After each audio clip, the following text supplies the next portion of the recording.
El ser humano siempre se ha preguntado cuáles son sus orígenes, cómo se formó la vida, de dónde viene y hacia dónde va. Es curioso que desde el inicio de nuestra historia, tanto oral como escrita, han aparecido personajes aparentemente divinos que estarían encargados de nuestro cuidado y evolución. Estos personajes aparecieron en los relatos de nuestros ancestros alrededor de todo el mundo, y curiosamente, estos guardan muchas similitudes a pesar de haberse desarrollado de manera separada. En este caso, hablamos de los dioses serpiente o reptil que encontramos dispersos por todo el mundo, desde la antigua Mesopotamia hasta Egipto, e incluso en Mesoamérica y toda Asia. Según los antiguos relatos, estos seres variaban entre benévolos y malvados, y entre divinidades creadoras, hasta destructoras y manipuladoras. En cualquier caso, es curioso cómo estos están representados en todos los continentes de la Tierra, incluso compartiendo características que difícilmente pueden ser casualidad.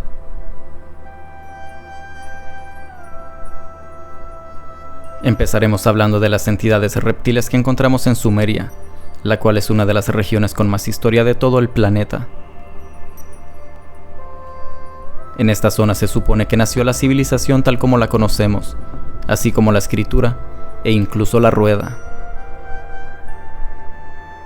Aunque aún existen muchos detalles que desconocemos de estos pueblos, tal como el nivel tecnológico que realmente alcanzaron o cuáles eran sus verdaderas creencias religiosas.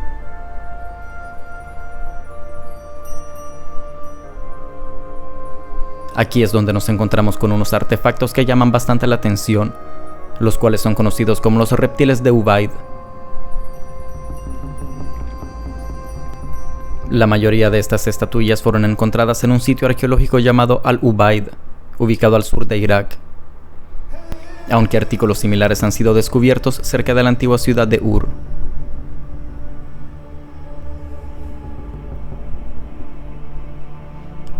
Las extrañas figuras fueron descubiertas en el año 1919, durante la primera excavación del sitio de Al-Ubaid, y desde entonces han desconcertado a la comunidad científica y arqueológica.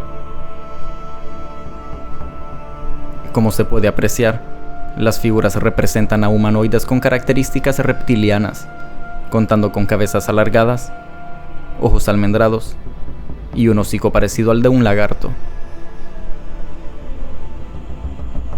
Estos reptiles representan tanto a machos como a hembras, y algunos de ellos tienen lo que parecen ser cascos sobre sus cabezas. Otros son representados sosteniendo objetos personales o cetros, lo que podrían ser símbolos de una clase dominante.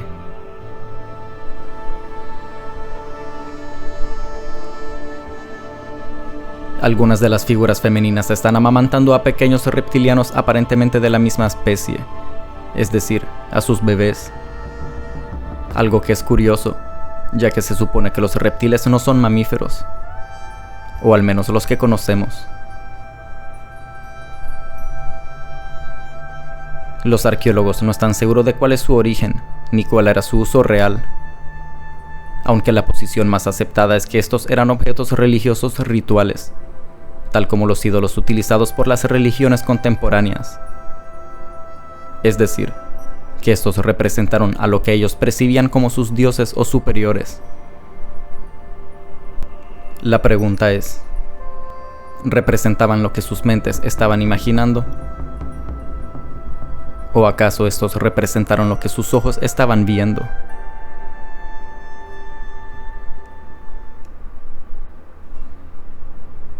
Pero estas no son las únicas representaciones de reptiles que encontramos en Mesopotamia, ya que, según los mitos acadios, en la antigüedad existió una especie de bestias serpiente, de las cuales sus tablillas mencionan a una tríada, de la cual formaban parte Ushungalu, o el gran dragón, junto con la Bashmu y la Mushmahu. Cerca de la zona, frente al mar Mediterráneo, el antiguo pueblo hebreo también habló sobre un tipo de ser conocido como Nahash, el cual era una especie de hombre serpiente bípeda que caminaba erigida e interactuaba con los humanos. Según el texto de la Torá, en el libro de Bereshit o Génesis, y en la explicación del libro místico del Zohar, este ser o seres se habrían mezclado genéticamente con el ser humano y habrían injertado la mala inclinación en nuestro ADN, siendo el linaje de Caín sus descendientes directos. En la misma Torá, en el libro de Yehezkel o Ezequiel, también podemos encontrar lo siguiente.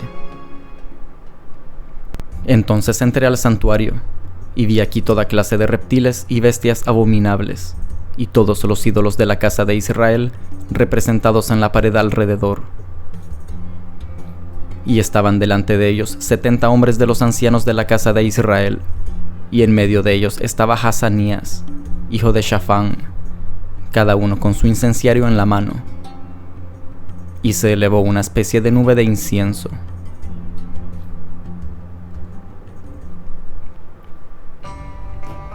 Sobek fue un dios egipcio que contaba con cuerpo de hombre y cabeza de cocodrilo.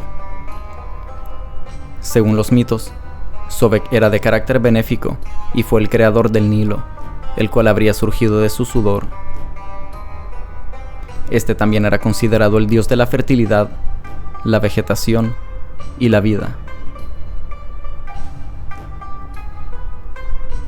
Quetzalcóatl, o serpiente de plumas hermosas, es uno de los dioses más importantes de la cultura mesoamericana, frecuentemente considerado la principal divinidad del panteón mexica o azteca. Esta serpiente es la deidad de la vida, la luz, la fertilidad, la civilización y el conocimiento. Antes de los aztecas, los mayas también tuvieron una versión de este ser, el cual era conocido como Kukulcán, o serpiente emplumada, quien era una divinidad que estaba relacionada con el viento y el agua.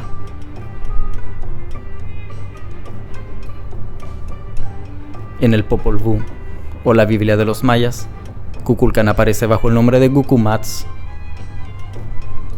Este también aparece como deidad de los vientos con el nombre de Ejecatl, en la estela 19 de Ceibal, en Guatemala.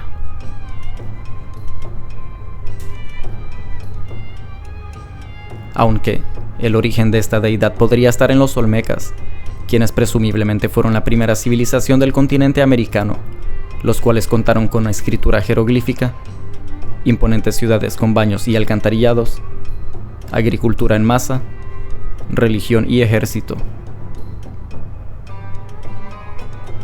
Algo curioso de los olmecas es que estos parecen haber sido una cultura multiétnica, y muchos han propuesto que estos pudieron haber sido migrantes que llevaron conocimientos de África, Medio Oriente y China hasta América, siglos o milenios antes que Cristóbal Colón. De hecho, mucho de su arte en jade comparte mucha similitud con el arte chino, e incluso hay algunas esculturas que muestran rasgos claramente egipcios e incluso asiáticos.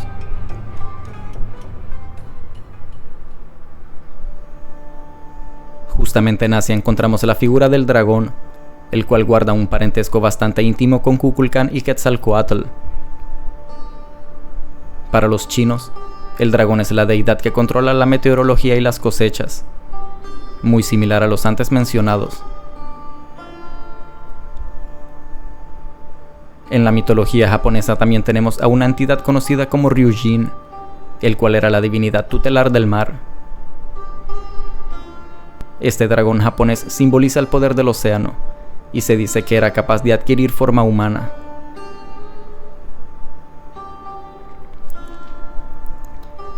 Según la tradición japonesa, este hombre dragón tenía una hija llamada Toyotama Hime, quien habría sido abuela del emperador Jinmu, quien a su vez habría sido el fundador de Japón, y quien habría comenzado su reinado allá por el año 660 antes de la Era Común.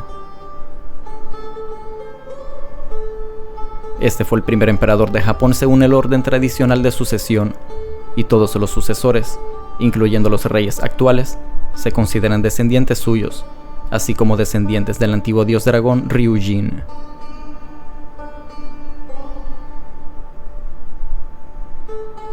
Amaru, o serpiente de gran tamaño, es el nombre en quechua de una deidad inca representada como una serpiente alada, con ojos cristalinos, hocico rojizo, cabeza de llama y una cola de serpiente.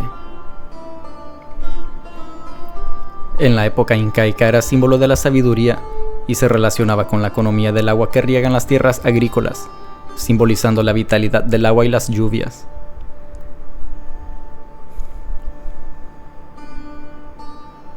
La cultura mochica, originaria del Perú, contaba en su mitología con un dios iguana, el cual era conocido como Morrop. Según los moches o mochicas, Morrop aparecía 1 o 2 veces al año y entraba a este mundo a través de un portal dimensional. Según las ofrendas que se le hacían, este les daba conocimientos y tecnología en agricultura e ingeniería. Los mochicas también consideraban al hombre iguana como un personaje poderoso que ayudaba a descender a los difuntos y a ser mediador entre el mundo de los vivos y de los muertos. Según la mitología hinduista, los nagas son un tipo de seres con forma de serpiente. Según el texto épico del Mahabharata, estos seres son negativos, y el mismo texto los suele llamar como los perseguidores de todas las criaturas, y menciona que físicamente eran bastante grandes y fuertes, resultando muy peligrosos para los humanos. Generalmente, estos aparecen en el texto con forma mezclada entre humanos y serpientes, aunque, como en muchos otros relatos, estos podían tomar forma humana para no ser reconocidos. Queda claro que en cada rincón del planeta que exploramos, encontramos relatos donde aparecen estos seres míticos. Asimismo, también da la impresión de que estos han acompañado al hombre e influido en su devenir desde tiempos inmemoriales. Pero, ¿acaso es posible que nuestros ancestros hayan imaginado lo mismo, aún estando separados por océanos y montañas? O por otro lado, ¿acaso estos seres realmente fueron reales?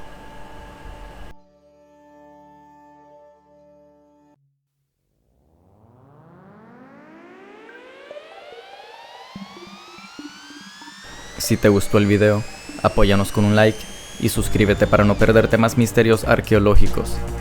También recuerda suscribirte a nuestro canal secundario, El Ojo Abierto.